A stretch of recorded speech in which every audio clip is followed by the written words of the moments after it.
cost of basics like unga, sugar, and fuel, the continuing fall of the Kenya shilling, and the new raft of taxes that the Kenya Kwanza administration is determined to push down the throats of suffering Kenyans.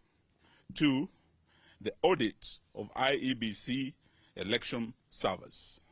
3, restructuring and reconstitution of IEBC. 4, an end to the efforts by Kenya Kwanza to incapacitate, kill, or take over other political parties. We hasten to add that the desire to kill political parties goes beyond the attacks going on and include efforts by the Kenya Kwanza regime to deny funding to Azimio-affiliated political parties. It is a standard procedure that for any team of negotiators to delve into substantive issues, they need to agree to take some preliminary steps that preserve the substantive matters.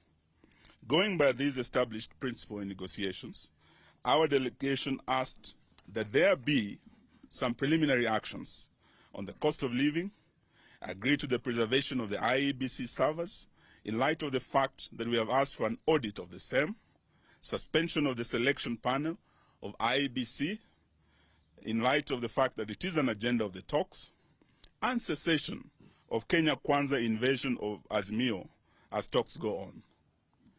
Unfortunately, our team met resistance, hostility, and outright rejection on all the desired preliminary actions.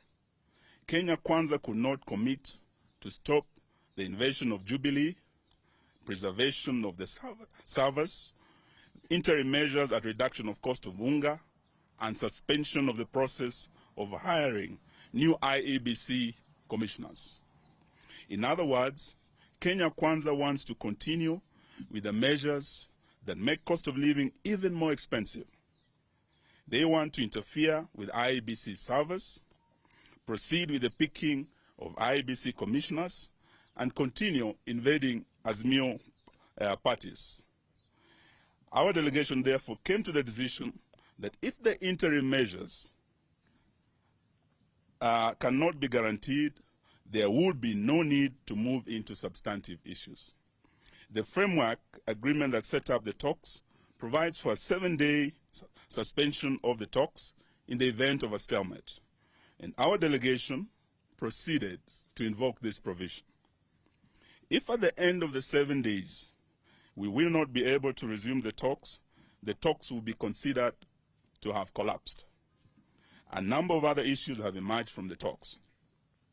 One is that the Kenya Kwanza side is essentially several teams in one. The members are answering to different bosses,